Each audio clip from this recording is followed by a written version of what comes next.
Welcome to the final of the 2026 Harvard Youth Debate Tournament in Public Forum Varsity Debate. I want to congratulate our two teams that have gotten here. Plano West will be defending the pros, speaking first. Germantown speaking second on the con. And I don't think, is there anything else I need to know? I'll ask you first.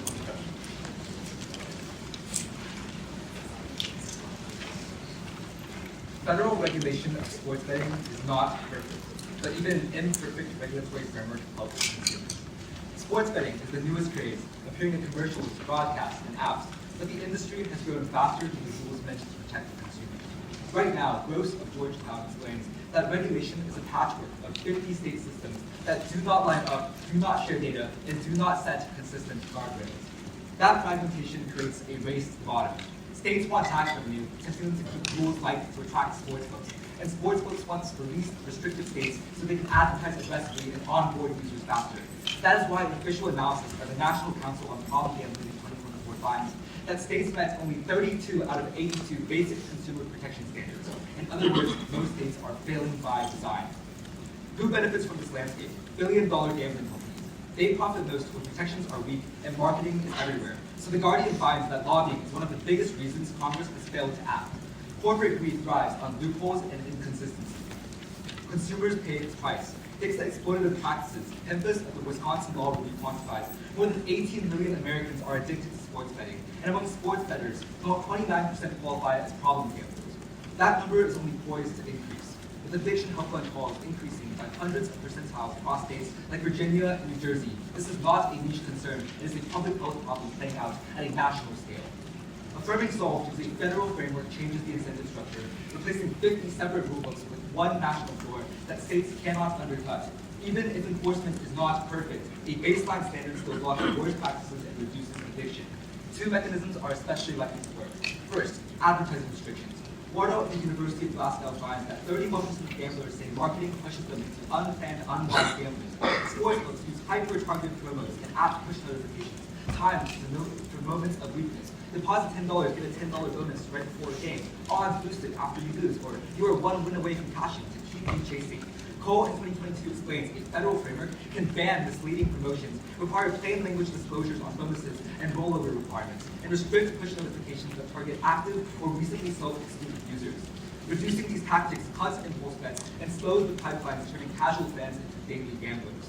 Second, legal clarity.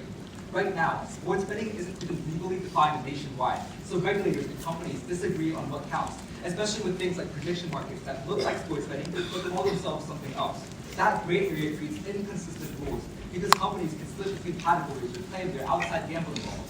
Rukowski in 2025 explains that affirming fixes that by setting one federal definition of sports betting.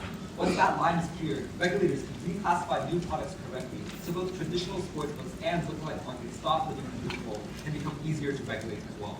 Yes, illegal markets are a concern as with any regulation, but the threat is far too overstated.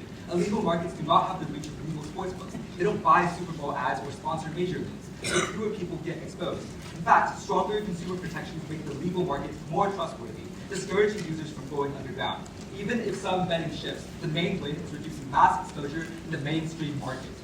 In my post-next speech, we will argue that implementation will be messy. They are right. No regulation is perfect, but imperfect rules can still reduce harm. For example, the CDC found that adult smoking fell from 42 to 11% through uneven policies that were never flawlessly enforced.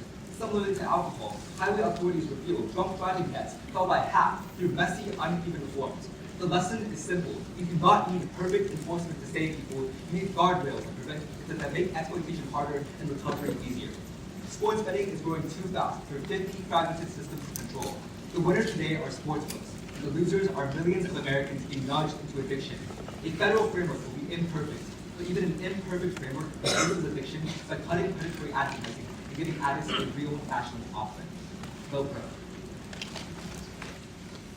Is everyone ready? Germantown is proud to negate. Resolve, the Federal Trade Commission should establish a federal regulatory framework for sports betting. For years, states have tackled sports betting with a track record of success. Shuttle 25 of UPenn finds that every state has created its own sports betting framework with 208 gambling-related bills in a single month. In fact, Hubble 25 quantifies that over the past 4 years, state regulations have cut problematic gambling by 30%. However, the FTC is ill-equipped for the job.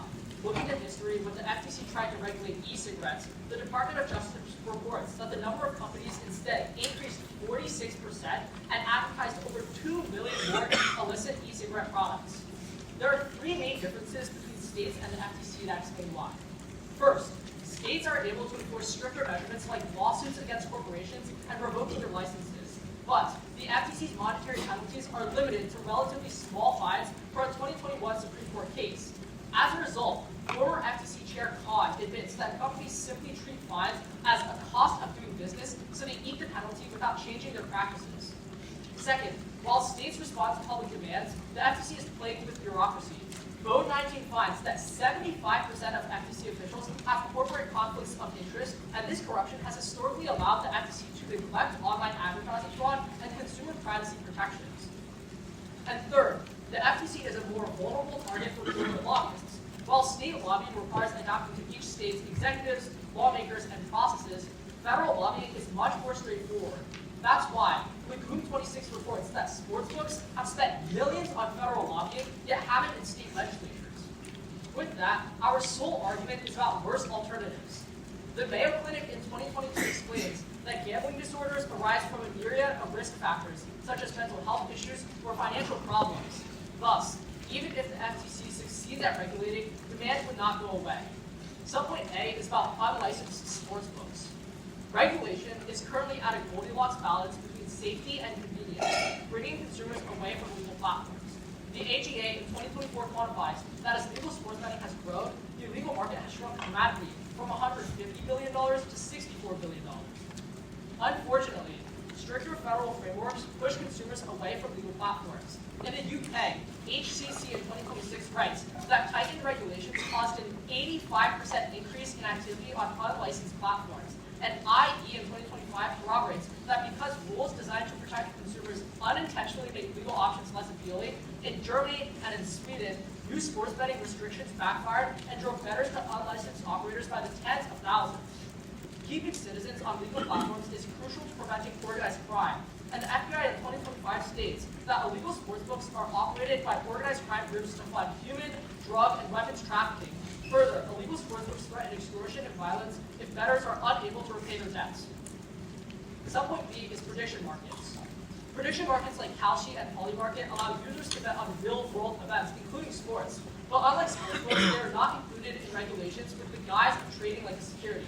VinViber 2026 confirms that FanDuel launched a prediction market product in 5 states where its sportsbook is otherwise banned. Fortunately, state legislatures are catching on. Zanaki 26 writes that as prediction markets are becoming more popular, state regulators are increasingly hostile and view them as functionally equal to sports betting. But FTC regulation would ensure that prediction markets remain unaddressed. The reason is simple. Bergman 2025 reports that Trump is launching his own prediction market on Truth Social, projected to generate $250 million, and Millerstein 25 continues that the FTC consists only of Trump-appointed commissioners after finding only 2 Democratic commissioners.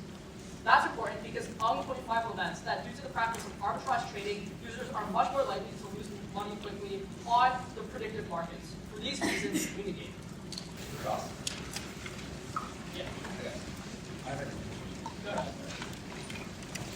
So let's talk about this argument about worse alternatives and illegal gambling. Yeah. So how do gamblers find an illegal gambling? They can go online, search it up. It's actually surprisingly easy to find. So what's an example of an illegal gambling? Look, I'm a good kid. I don't go to illegal gambling. I wouldn't do anything like that. I mean, I also can't tell you because just in case this gets published, my parents should do that. You can't give me a single example of an illegal gambling cases about illegal gambling. Hold on. Our statistics are pretty clear. There are people on these websites. I mean, I'm sure everybody would agree. Look, once again, I can't tell you. I'm a high schooler. I barely turned 18. I shouldn't be on these websites. But I'll take a question. Okay. Let's go to your argument on states' revenue.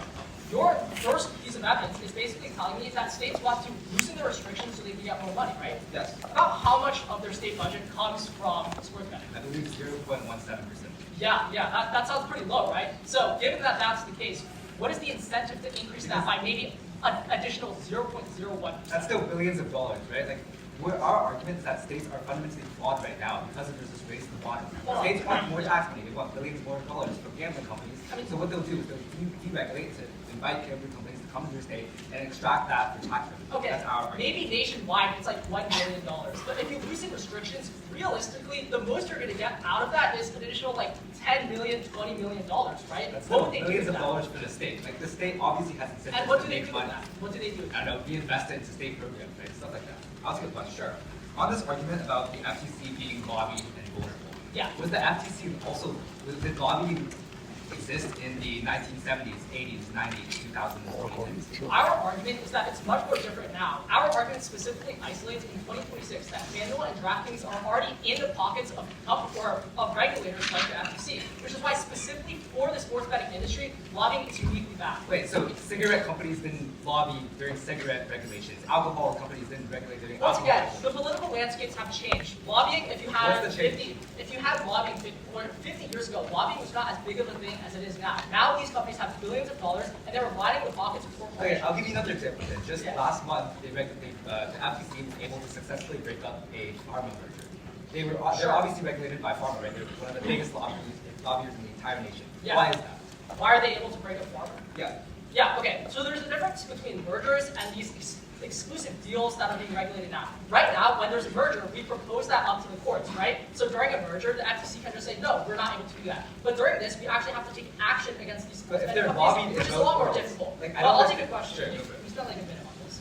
Let's go back to this argument about the standards. You say that there's 82 standards that they haven't met, but some of these standards are just like getting rid of sports betting like completely. How are we supposed to meet all 82? Some of these, for example, right? There's one standard that says they can't have gambling allowed during live games, and that's especially addictive. So getting rid of that already decreases gambling. Okay, that's fine. Last year, sports betting companies made $150 billion. That is a 23% increase year on year from 2024. This is the world that my opponents have to defend. A world in which hundreds of billions of dollars are being stolen from the pockets of Americans, where 20 million people are stuck in the deep, dark pits of sports gambling addiction that my opponents fundamentally have no solvency for. If their states were so good at solving this, why do we see increases in hotline calls by hundreds of percent in places like Virginia and New York? Clearly, my opponent's arguments are not very reasonable. This is the best indicator of addiction. The definition of problem gambling can change, whereas our evidence indicates that the total volume of gambling have increased.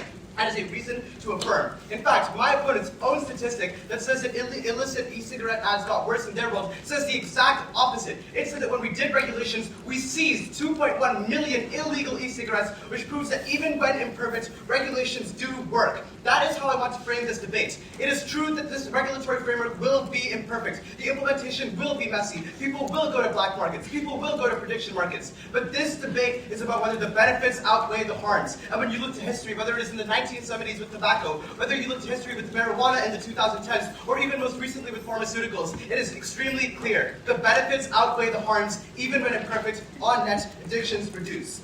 My opponents say that these states are ultimately solving. Let's respond to these warrants that they read specifically, because they're highly unreasonable. Their first is that, there's a Supreme Court case that says that the FTC can't do anything. I would like to point to the 2024 example of how Amazon Prime subscriptions had deceptive advertising and were taken down by the FTC, causing real-world change even after the case my opponents talk about. They talk about bureaucracy. Sure, bureaucracy exists just like any other government organization, but my argument is that it can still succeed just like we saw in the past. Their argument about lobbying also does not make sense. The FTC has had lobbying ever since its existence, but it has still been able to implement effective policies. Do you really think that cigarette companies didn't lobby when they were getting regulated? It is extremely clear that even if there are obstacles to doing the affirmative, the benefits outweigh the harms. Let's address their arguments more specifically. Their first argument they read is that this black market stuff is going to happen. 3 responses to this. Number 1, I am extremely unclear why things like advertising regulations cause people to move to black markets. This does not make sense. The example that they cite is about the UK, not relevant to today's debate. The UK had to do things like ban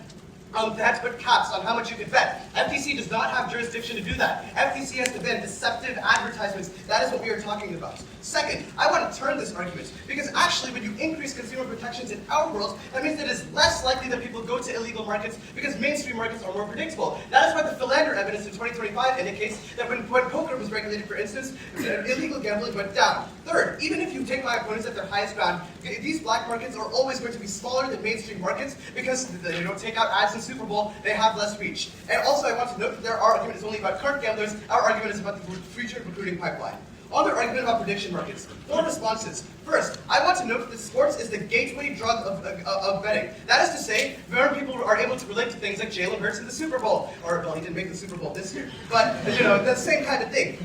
So this means that it is uniquely a way that you get people involved. When you regulate that, you're able to stop the root cause.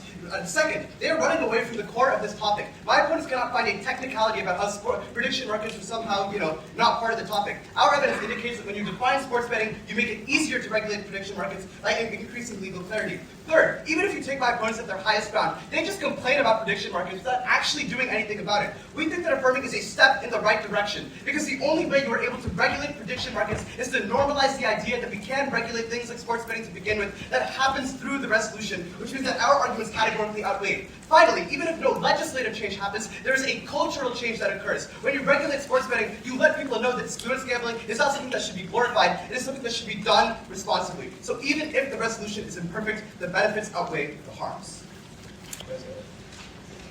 Alright, everyone good? I'm going to start my first clip. The central claim that the negative will make in this round is that the FTC of before is not the FTC of today, and the FTC that they said has helped to do things like reduce smoking is drastically different today. We will win this round on the specificity of our claims. Let's start on their responses to our case. They say that they say that sports betting has increased by 150 billion from 2024. But our argument, what their evidence fails to say, that is about legal sports betting. Our argument would be that illegal sports betting is okay, and that illegal sports betting has been going down. Why? Specifically because of state regulations. And the next thing that they say is that there's an increase in hotline calls. Our evidence would say, or our argument would be, is that those examples are cherry picked. They've only said it 2 states, but our evidence from case from the New York Times indicates that it's decreased holistically by 30% year on year on year, which would prove to you that do not like 2 cherry picked examples undermine the specificity of our claims. On illegal markets, they say that they've seized a lot of illegal e-cigarettes after the example. One, we'd say that the only reason that they seized 2.1 million is because it was an increase in the illegal market, and also it was not seized by the FTC, that was by the DOJ, which is not relevant to the scope of this resolution. They give an example of the 2024 case about Amazon, but realize that they have not looked into the specificity of the claim again. In the Amazon case, they recorded $10 to each plaintiff that was affected. We would argue that number is minuscule, and it should show that Amazon was able to just eat the cost of the settlement as a cost of doing business, which is our entire argument from the Lena Khan evidence. They say we've had lobbying before, but our Laguna evidence is incredibly specific, and it finds that these agencies are already in the pockets of companies like DraftKings, and furthermore, these lobbying organizations are not in states, because state-by-state regulation has been effective, but federal regulation will not. They say, why would ads cause people to move to legal markets? Our argument would be that the FTC did, sure, the FTC does not have jurisdiction to do things other than ads, but they can partner with other organizations, proven by the DOJ example with e-cigarettes. On prediction markets, look, this does not make a lot of sense. They say prediction markets or they say that sports betting is a gateway drug for prediction markets. This is inherently untrue. Think about it. With prediction markets, I can bet on every single thing possible. It goes to a lot more interest than with one thing with sports betting. The next thing that they say that we're exploiting a technicality, this is not a technicality. It is defined in law. And their argument about legal clarity does not make any sense. It's clear as day. It's been decided that prediction markets are not the same thing as sports betting, and they cannot be regulated. They say it would cause a cultural change. We would argue that if that was true, that should already be happening right now, and it is happening right now through things like state-by-state regulation. They have not said why federal regulation is key. Let's go to their arguments.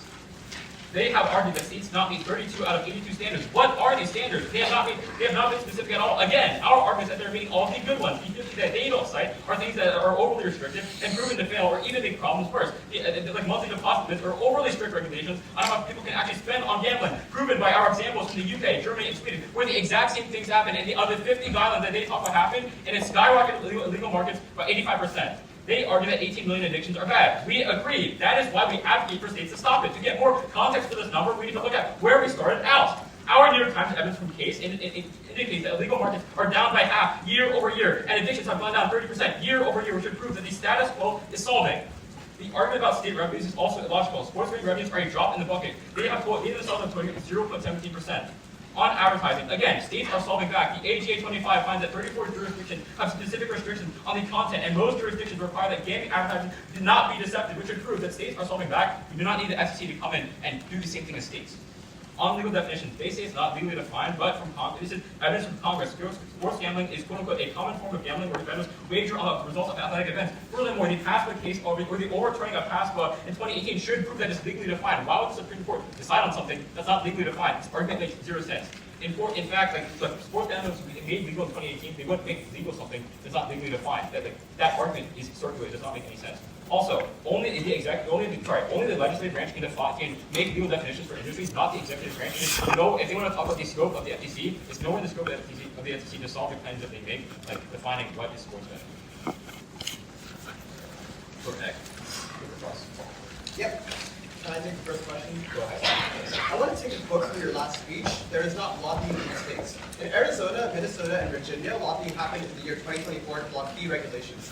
How does that prove your argument? Our argument is that yes, there's lobbying, but in states specifically, it has not been effective. An example that you cite, there's an attempt to repeal regulation on deceptive advertising. It was not successful. In 2022, in Arizona, there was a regulation that would require companies to stop in-game betting ads, and that is on the floor. It was being debated, and then lobbyists gave millions of dollars to state regulators, and it was taken out. Is your argument about in-game betting ads? It's not. It's about deceptive advertising. You should not separate two different arguments together. Our argument is that the reason why people run for state office is not because of the money. They are not appealed to by money. That's why state representatives get paid little to nothing and they go other Which jobs. gives them an added incentive to take lobbying money. money. No, our argument is that they do not care about the money. They would not be in those jobs in the first place. It's the only thing they care about is money. So our argument is that the reason why states are less corruptible is because they're closer to the people that they represent compared to the federal level, where the FTC is pretty much disconnected from all of us in this room today. But that seems not true for your state representatives or state senators. Do you want a question? Yeah, I'll take a question.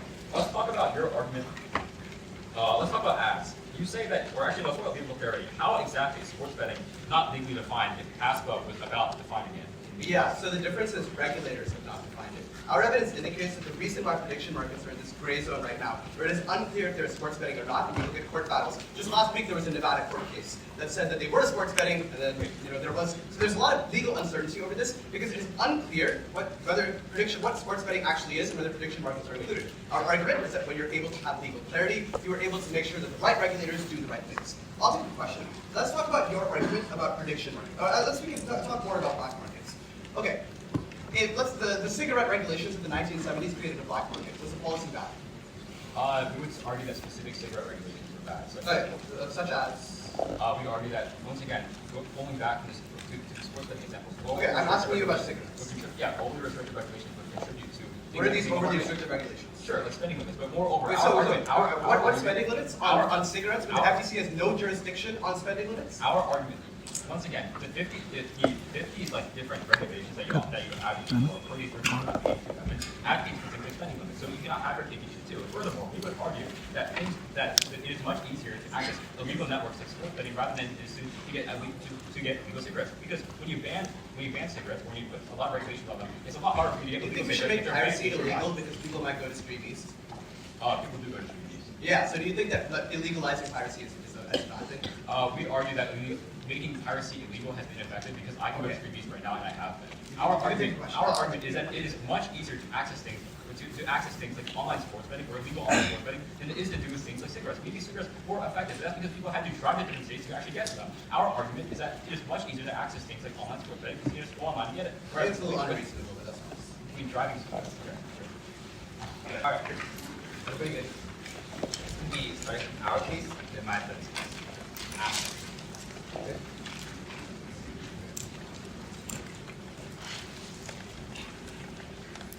I want to point out that the affirming the app is really nothing new. The FTC has done policies like this all the time. In the 1970s, 1980s, the 1990s, they regulated a bunch of other industries. Things like cigarettes, things like alcohol, marijuana, all these things were regulated before. 1970s, 80s, 90s. During that time, there were also things like the bureaucracy that was complicated. There were also things like an overstretched FTC. There were also politicization and lobbying. Before Trump, you had Reagan, you had a lot of other presidents that were pro-business, that actively lobbied the FTC. cigarette companies, alcohol companies, all of these lobbied the FTC, yet they were still able to be effective. Our argument is that we do not have to prove that the affirmative is a perfect solution, because it is absolutely not. We are not claiming 100% of gambling goes away when you affirm, but we do claim that some substantial amount of gambling does. For example, when we regulated cigarettes, 40% to 11% adult smokers fell. When we regulated drunk driving, deaths from drunk driving fell 50%. The FTC is not perfect, but it does do effective regulation right now. At that point, what is our argument? It is simply that affirming decreases things like deceptive advertising on sports gambling, which helps the average consumer. As 20 million people are currently suffering from being addicted to sports betting right now, $150 billion are being taken from consumers every year, a 23% increase from 2024. Our evidence have conflicting definitions of whether states are regulating high or regulating low right now. So you prefer that the objective evidence that finds that the total volume of gambling has gone up in the last year alone, which shows that the states that they claim are so effective are obviously not regulating well. Why is that the case? They have considered the structural reason for this, that states right now cause a race to the bottom, because states have an incentive to deregulate, to attract more tax revenue from gambling companies that go to their state. We can create a federal framework to uniquely stop this incentive, which is why we solve this argument. Moreover, states also get lobbying the status quo. Virginia, Minnesota, all of these states, our evidence indicates, recently got sued by DraftKings, which is why they're getting deregulated to the status quo. We need federal regulation, even if it is not perfect.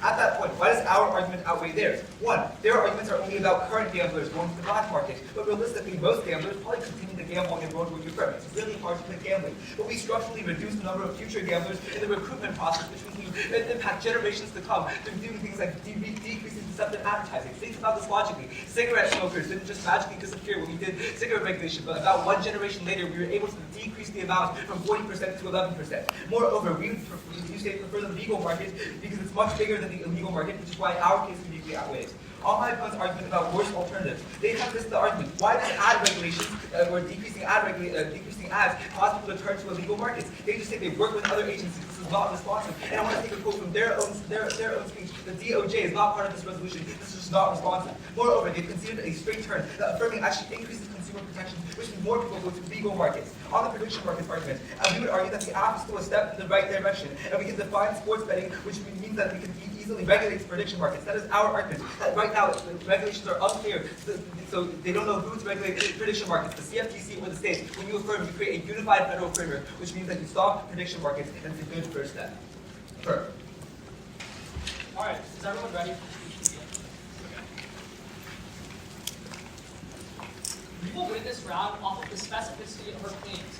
Their narrative sounds good on paper. Of course gambling is bad. We're not saying that gambling is good, but they don't just defend putting regulations generally on sports betting companies. They need to defend using the FTC to put on those regulations. Here are two questions for you to consider in today's debate.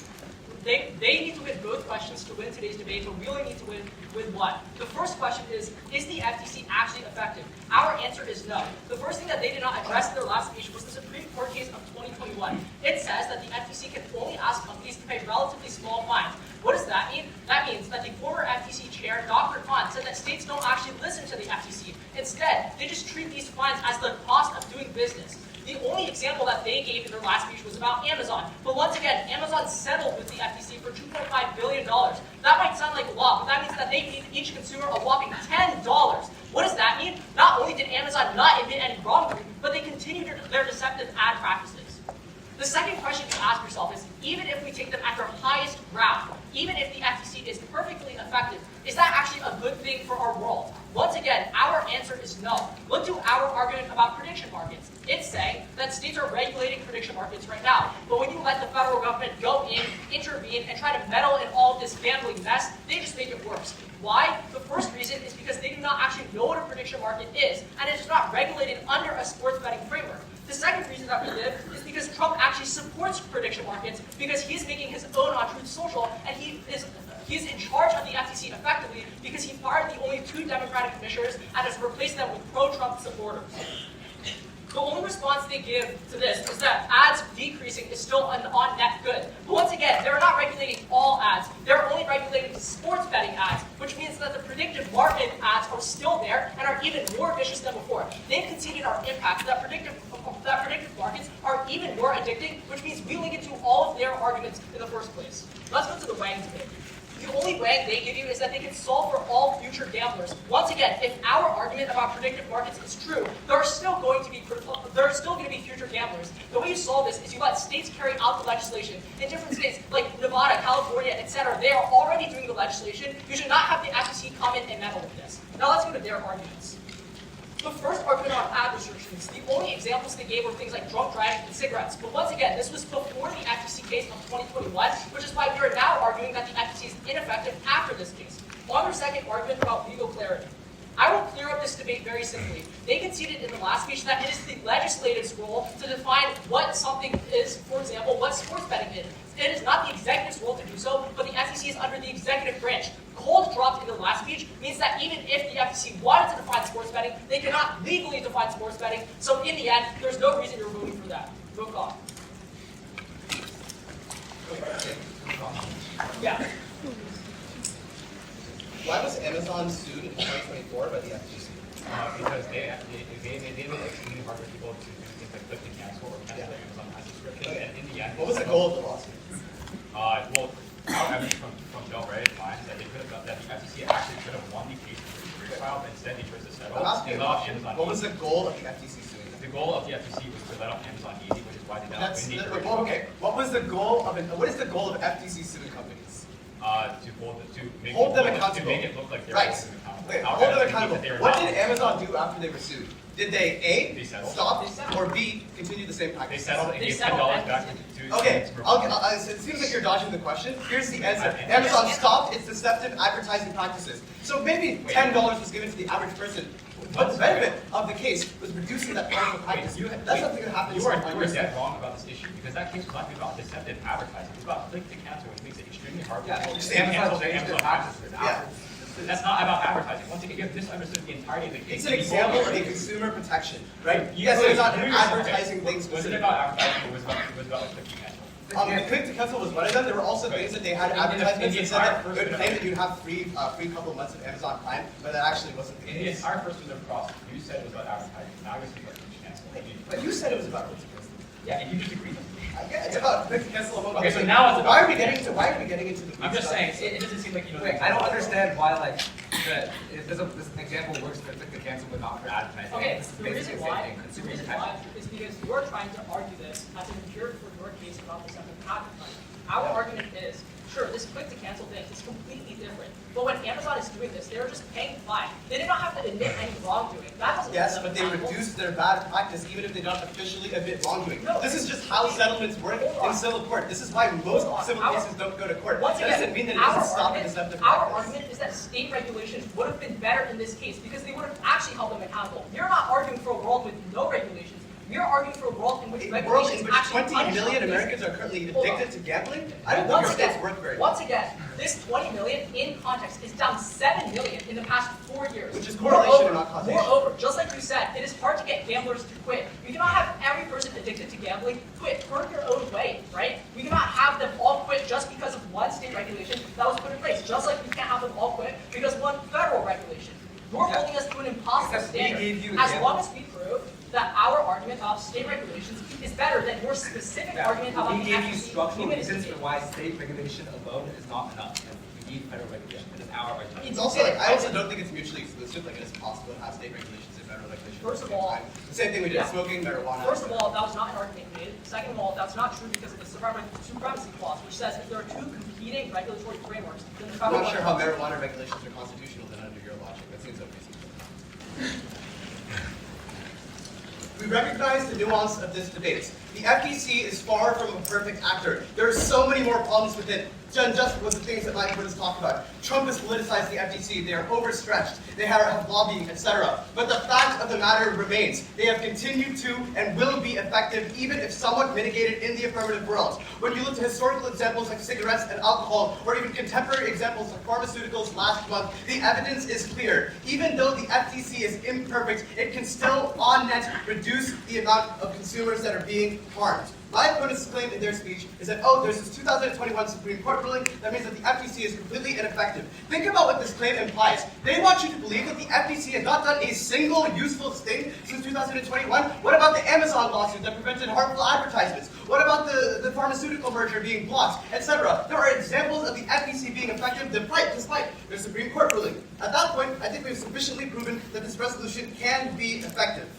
At that point, we thought this resolution was a good idea because it reduced harmful advertising. Sports is a gateway drug. The first gamble that I place is not going to be about whether it's going to rain on Tuesday. It is about my favorite football player. Our argument is that when you're able to stop that, it stops the pipeline of how you recruit future gamblers to begin with. All of my opponent's arguments are only about prediction markets, but we have made a causal claim as to why we are stopping the root cause of why gambling occurs to begin with, which means that my opponent's arguments never landed. We are conceding their case. It is true that some people will shift to prediction markets, but that does not mean that the harms outweigh the benefits. We have proven that on net, less people are going to be addicted than for the 20 million Americans that are currently happening. But even if we want to look to my opponent's arguments about prediction markets, they aren't even winning it. Because my opponents have conceded that affirming is a step in the right direction. My opponents say that the legislature needs to be able to do things. Yes, and our argument is that when you have the FTC regulate sports betting, you build policy momentum, maybe not in this administration, but in future administrations to regulate things like prediction markets. It is true that the FTC is imperfect, but even an imperfect FTC can reduce harm. Affirm. We are not arguing today to deregulate sports betting entirely. Instead, we are arguing that the FTC is not as effective of an actor as they could be, and they should prefer a world in which state regulations continue. There are two layers of today's debate. If we win a single one, we win the round. For them to win, they need to win on both layers. The first layer is whether the FTC is effective or not. The answer is no. They have missed that the FTC of today is far different from the FTC of before, and it means that their examples of things like drunk driving and smoking simply do not apply. Once again, the Supreme Court case of 2021 proves this answer. This answers all of their historical examples of cigarettes or alcohol. That should be the first point on your ballot. It says the FTC can only put small fines on these companies, which the former FTC chair recognizes. Companies don't actually follow FTC regulations because they can increase costs. The only example they've given you is about last year was Amazon paying a small fine, $10 to each consumer, in fact, for carrying out their ad, but they came back on the next day. Amazon was not forced to commit wrongdoing, and it still carries out ads about free Prime subscriptions, so they've continued their deceptive practice. If it was carried out by states, we argue the outcome would be different. The second layer of today's debate, and the second question to answer it, is even if the FTC is effective, would that be good? The answer is no, because of our argument on prediction markets. The only response that they have made is that, quote-unquote, sports betting is the gateway drug, but they have just straight up dropped the response from Rebuttal that finds that not everyone is interested in sports, and therefore they will not go to sports betting immediately, but things like prediction markets appeal to everyone, because I can bet on anything that I am interested in. For example, if I love the Grammys, but I hate sports, I can still be drawn to prediction markets in the first place, which means that it's the other way around. Prediction markets are the gateway drug, not sports betting. Our opponents just dropped their argument about ads in the last week, so we have the only unique offense in the round. The terminal impact of all of our arguments are about addiction, so predictive markets making addiction worse is the only place you can vote. Yes, we will agree that regulating sports betting is good, but we should leave it up to the states where our opponents have straight up conceded that addictions year over year over year have gone down 30%. The only response is in cross, and it says choral, not causal. This is not a response made in any speech. This is the only way that proves there's no reason to affirm. Addictions are down 30% year over year over year, which proves that states are doing their job correctly. We should not be forcing people to prediction markets, which are far more addictive because you can bet on anything at any time. Vote nay. Good job.